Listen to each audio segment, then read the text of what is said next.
Ladies and gentlemen, please welcome on the stage the editor of the Financial Times, Rula Khalaf.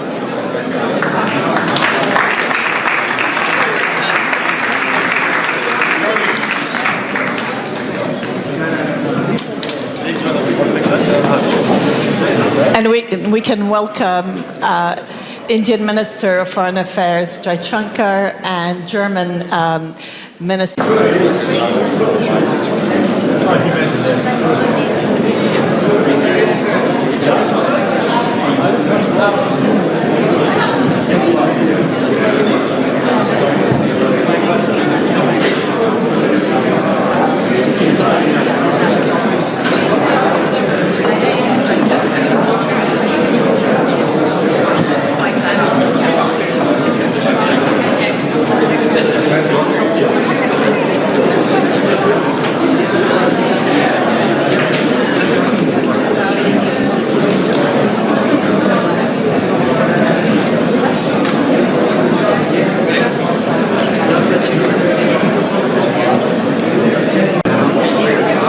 Ladies and gentlemen, we will now continue with the program. In the main conference hall.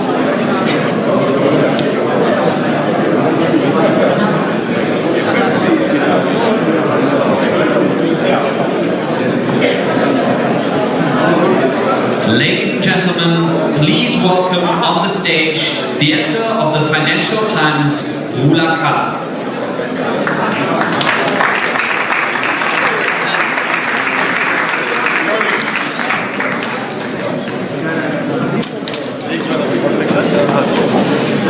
And we can welcome Indian Minister of Foreign Affairs Jaishankar and German Minister of Foreign Affairs Mr. Wedded. Yes, I've been practicing. Our topic this afternoon is navigating uncertainty in a world in disarray. These are pretty dramatic words that we have here, and I was wondering whether I might start by getting your reaction to this morning's speech by Secretary Rubio, and whether you think that it's added or reduced a little bit of uncertainty. Minister Wedded. Yeah, thank you. Thank you for having me. Good morning, everybody. Yes, this was, I would really admit, this was the speech I expected from Secretary Rubio. I think both of us know him for a longer time. We know where he is. We know that he's a true partner. We know, especially with regard to the congressional delegation we can welcome here in Berlin, that we have really true partners in the United States of America. So I would really say we have, of course, a common ground. We have a big story made in history. He was looking back and saying, okay, we overcame the whole situation in the Cold War. The Iron Curtain fell. Germany was reunited, and this is also the root cause of all of that was that we had a strong position that the United States were with us, were with Germany, and this was, I would really say, the precondition for everything. And the most important sentence for me was, let's do it again. So he was looking forward. This is good. This can be, again, a success story. Both of us have to contribute to it. We have our positions. Sometimes we differ.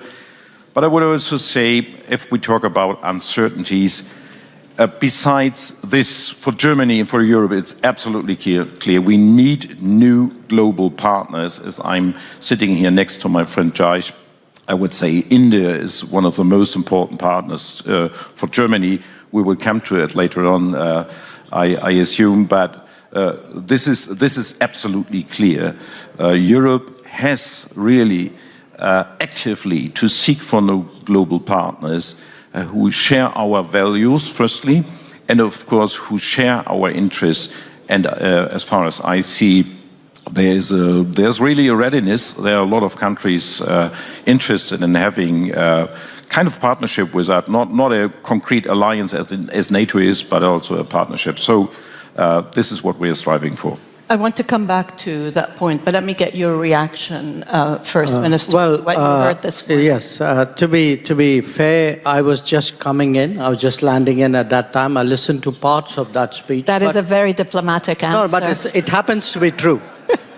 So it happens to be true. But no, but look, my sense of the parts I heard was that he was capturing both the change as well as a degree of continuity and a degree of reassurance. I mean, that was how I heard it, which was not change as something which was a very abrupt, a complete departure from everything, but really making the point that, look, a lot of things need to reflect the transformations which are underway, and that the US itself had changed and was going to approach a lot of issues and organizations and situations differently from the past.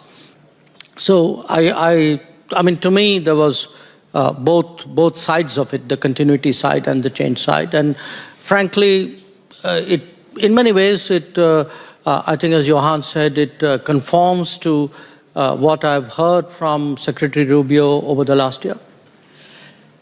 I think, given all the sessions that we've had so far at Munich, the theme is that we are going into some new world order.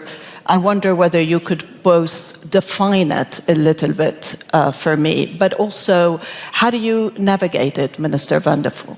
I would still say, and this was also, I would say, a very clear message from Secretary Rubio, that we have to beware and we have to stay and stick to our international rules-based order, which is, of course, in first line the United Nations. This is our board of peace, and we keep it like that. We have, of course, to reform it. We have to make it more effective, as Rubio said this morning. And of course, UN has to deliver, and not only to stand at the sidelines. And we are absolutely clear. We are supporting the UN80 process. We as G4 alliance, together with Brazil and Japan, are very much in favor of giving the United Nations a face of the 21st century. And not only reflecting what was after the Second World War. So this is still the framework we are working in.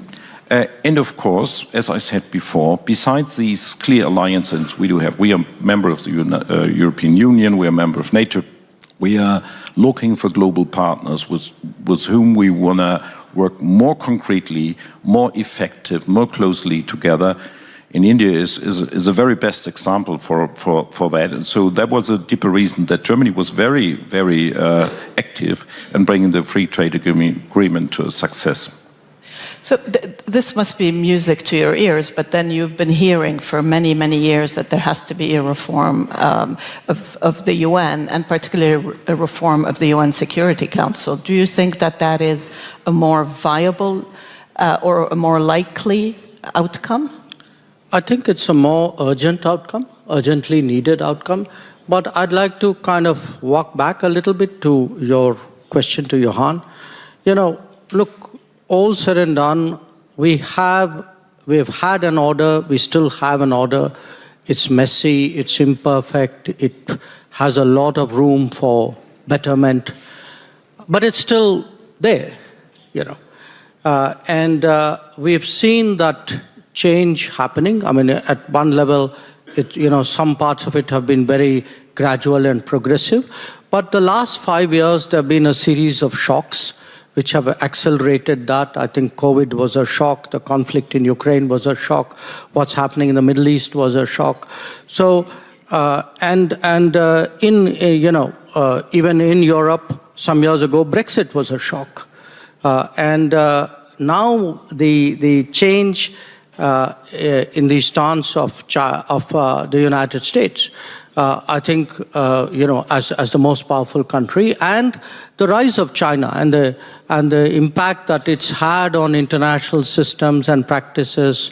I think all of this, it's like it's building, and suddenly the cumulative impact of that is hitting us all. We are today, it's not, I know the last year has been a very dramatic year, but I would still argue it's not just last year.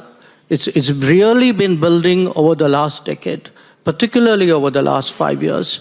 And we don't have an answer. I mean, what we are seeing is the impact of it on the international system. And now we are saying, okay, how does it take the shock? What will happen? It will take time.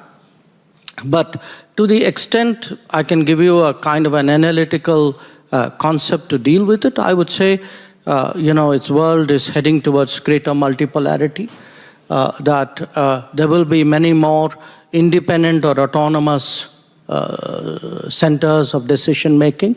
Probably the most interesting for many of us is Europe, because we have seen in some ways a sort of a strategic reawakening of Europe in the last few years. So what Europe does with itself, how does Europe relate to others, is very important. So this, in that context for us, when we looked at all the big polls, I think the one which was most under-realized was our relationship with Europe. And within Europe, in fact, in many ways, our relationship with Germany. And if I were to say what has changed in the recent past, we've had really two big back-to-back events in India. The visit of Chancellor Merz. I think it was his first visit to Asia. And then the India-Europe FTA, which President von der Leyen described as the mother of all deals. So I think the two of them actually are creating a new landscape between us. And we hope to take it forward. But I would just add one last point that, relationships don't happen just by visits and agreements and headline news or even discussions here. They need a lot of comfort building. At different levels in the systems, people need to know each other, call each other, discuss with each other, throw ideas at each other. And we need India and Europe and India and Germany to work to build that level of comfort, which I think is eminently feasible. And that's really what I see as the task before us. Do you think that if, Minister Vadeful, do you think that 2-3 years ago, you would not have had such a deepening relationship with India? And to what extent is this relationship part of the way that you are thinking about China? No, to be honest, 2 or 3 years ago, I wouldn't have expected that we would come to that very level of cooperation between us and between the European Union and India as well. As Jais correctly said, we're just building up a new center of sovereignty here in Europe. And of course, he referred to the shocks we had in the last years. And of course, the last one was only Greenland. Before that, of course, the Russian war of aggression and so on and so on. We all remember that. And the conclusion from our side was that really we have to bring Europe to a new level in the decision-making process, to come to a qualified majority voting, to be really able to act when it comes to foreign policy, and also with regard to our enlargement process. The Chancellor just yesterday answered to a question from the Western Balkans that we are very open to the enlargement process. We are not only looking to the Western Balkans, but perhaps also to other countries, not only in the east, but also perhaps in the north. So, and India, of course, was always, I would say, on our radar, but it was, we oversaw sometimes the opportunities which are laying ahead. And when we realized that, I think we made steps forward. And we know each other for some times, not only we personally, but also our governments. And this is a longer line, which also former governments in Germany took. And for that very reason, there was a common ground. And I would like to quote my friend Jais with a very important sentence, which makes perhaps clear, and he said, quote unquote, predictability today carries a huge premium in global politics. And this is so true. And I think perhaps it needed these shocks that we were aware that we know where India is and that you are predictable and that we trust you, and vice versa perhaps. And so this initiated what happened, and this of course makes a categorical difference to China. We are both democracies, we have freedom of speech, we have rule of law, and that of course means really a lot for us. And so India is a very different partner to us compared to China. Mr. Jaishankar, when one of your themes has been strategic autonomy. Following the recent agreement with the US, the trade agreement, where you are now forced to wean India off of Russian oil, does that not impact your strategic autonomy? Because that's how you were explaining it in the past. No, look, I think one, we are very much wedded to strategic autonomy because it's very much a part of our history and our evolution. And it's. But can you exercise the strategic autonomy today as much as you want? No, well, we do, and we've always done. I think it's something which is very deep, and it's something which cuts across the political spectrum as well. Where the energy issues are concerned, look, this is today a complex market. I think oil companies in India, as in Europe, as probably in other parts of the world, look at availability, look at costs, look at risks, and take the decisions that they feel is in the best interest. So I would say, and we have a position which on that. So I don't want to rehash the polemics of that. I think that phase has passed. Today, when coming to Munich, very honestly, I'm kind of coming here in the afterglow of an India-EU FTA and a very successful visit of Chancellor Merz. So I would rather, look, we are not in 22, we are not in 23, we are not even in 25.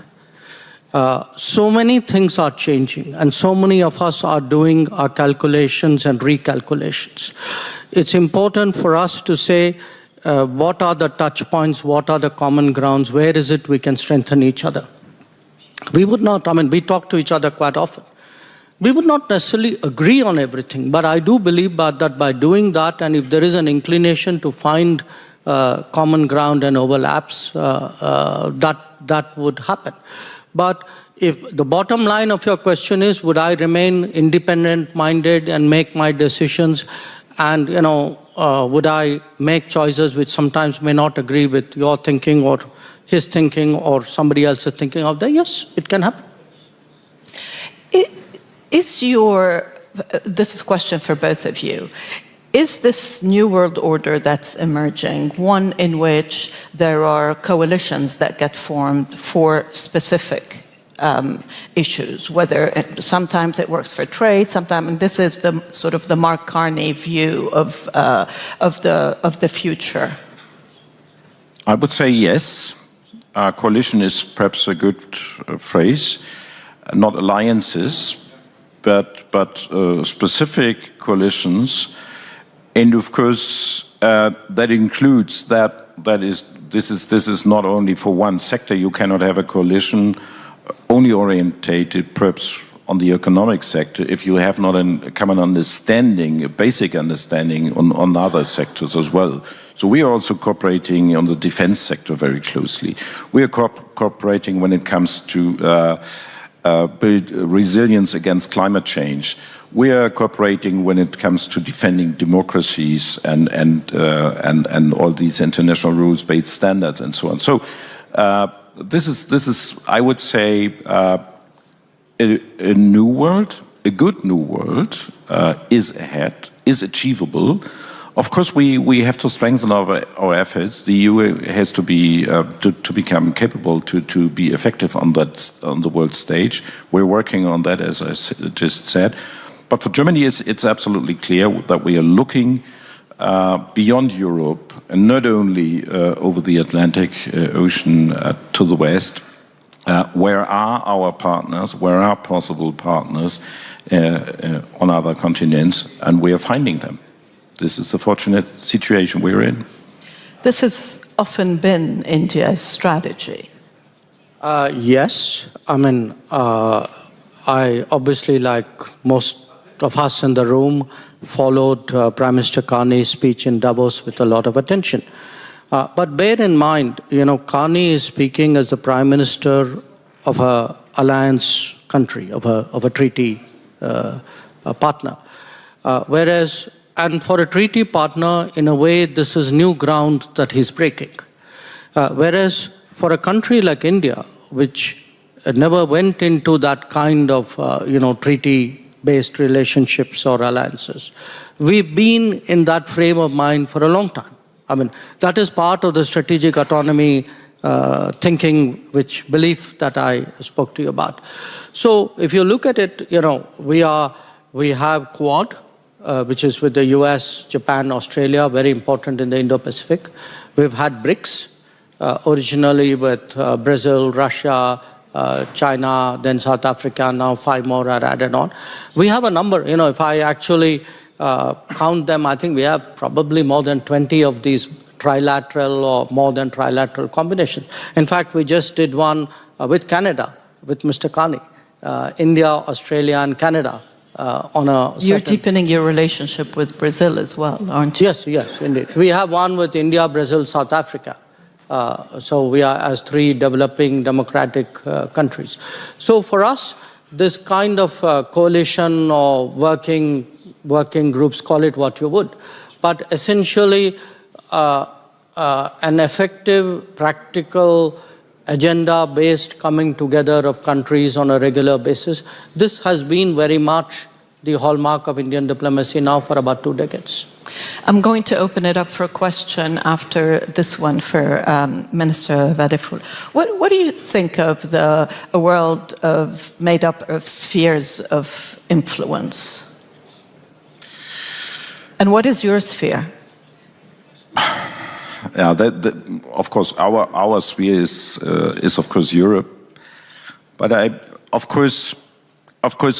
have to realize that there are powers who are trying to have that spheres of influence, and of course, in a way, we have to build up resilience in Europe against that. So that is a very good reason for us to look for these partners. And like India does have a lot of partners, so do we, as Europeans, as Germans, with a long-lasting relationship with Japan, a big friendship. I was just in Australia and New Zealand and visited Singapore and the Pacific Islands. I will spend my next longer visit to Latin America, so being in Brazil, Argentina, perhaps also Chile. So we have a lot of partners, and of course I would have to mention the African continent as well. But I think the new thing is, some years ago, and that was one of the first questions you raised here correctly, was, did you expect that very development? And I answered no, because some years ago we firstly considered these countries as being members of the BRICS, and that is in a sort of alienated us from them, and that was wrong. So now we realize that, of course, we have a lot of differences with especially Russia. That has not to be underscored here. They are very, very fundamental. And also with China. But we have a lot of things in common with countries like India, like Brazil. And why not focusing on these common interests and common values. So this is, I think, the new view Europe and Germany is putting on the world. It's very interesting. There was a question over there. Yes, go ahead. Thank you very much. Thank you very much. This is Dalal Erakat from Palestine.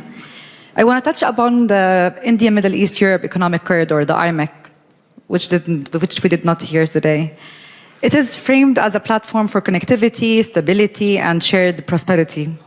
How does India envision IMEC contributing to a regional stability in a way that is inclusive of Palestine and the Palestinian rights and consistent with international law and the two-state solution, so that economic solutions and integration and the trade road competition that brings also Europe and Germany to the board do not proceed alongside political exclusion of the Palestinian rights? Thank you.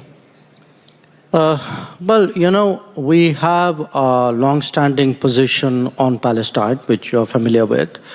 And when we embarked with a set of partners of the IMEC, the purpose of the IMEC is really to address connectivity, logistics issues, and improve the economy. So I would be careful sort of mixing up the two issues. The purpose of the IMEC is not to solve the Palestinian issue or to somewhere contribute or strengthen or... So I do think each of those issues is important, but I would not take one as the solution for the other. Is IMEC progressing? It's something that I think President Trump was quite excited. You know, answer is kind of yes, but not at the pace at which people initially expected it to, which is understandable because there was a big conflict going on in the Middle East and everybody's attention was on that conflict. But what I do see, I mean, when I come to Europe, especially when I meet people, countries, governments, leaders, businesses from Mediterranean Europe, but not only from Mediterranean Europe, from Germany as well, from France, there's a big European interest in IMEC. There's a big Indian interest in IMEC. We are the two ends of it. Remember, this is the historical trade route of, hundreds, if not thousands of years. So we are trying, yesterday, I think Chancellor Merz used this coming back from a vacation from history. I think when you come back from the vacation, you'll discover IMEC is also a part of history which you need to reinvent. There's another question down there. Yeah. Brankica Jankovic from Serbia, human rights expert. My question is for Minister Vadufel. You are also well known as credible and reliable leaders, and I cannot agree more what you quoted about predictability. And my question is, maybe for $1 billion, how to ensure, how to promote and ensure that predictability became a special value on the global level? How to do that? And what do you see, what was the biggest, maybe perhaps mistakes EU made last 2 years in relationship within the other partners? Those are two big questions. I think predictability, I think you have to give an example. In predictability, and you should work together with other partners who live for that very standard. And we have to defend what we called the international rules-based order, especially the UN system. So I would say if we are clear with that, and we work together with partners who are also predictable, I would say we bring more certainty to the world order, which is so much needed.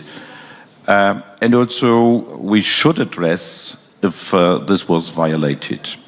And this perhaps could be the task for the European Union to be more clearer in the future. There are some occasions, if I remember, if I look back the last 2 years, of course, where we could have been clearer.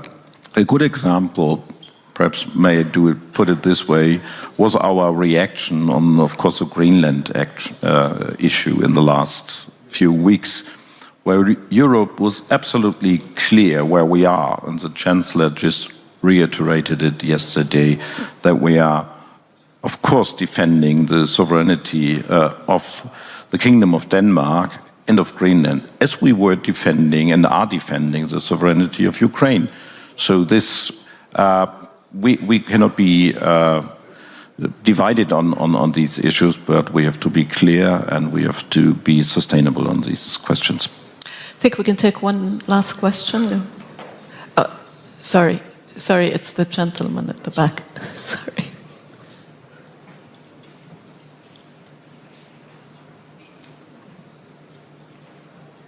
Thank you. My name is Daisuke Kawai from Tokyo, Japan. My question is about the Quad. As Foreign Excellence Minister Jaishankar mentioned, as last year the Quad summit was cancelled, and we haven't seen, such a unity, strong unity among Quad members in the second Trump administration. Do you see possibly, or the Quad unity will be sustainable in the Trump second administration? Thank you. Just a point of correction, I wouldn't say the Quad summit was cancelled because it was never specifically scheduled. It didn't take place, yes, that's correct. But at the same time, I would point to the fact that the first meeting which Secretary Rubio held the day he became Secretary of State was the Quad Foreign Ministers meeting. And then he did a meeting again in July in Washington, for which all of us went. So we actually had two Quad Foreign Ministers meeting, and I want to assure you that the other parts of the Quad, the various mechanisms, all of those are going on. So the fact that the Quad did not take place at the summit level itself, I wouldn't overread read it. So do stay tuned. Thank you very much indeed for both of you, and we will be watching this budding relationship back at the FTA. Thank you.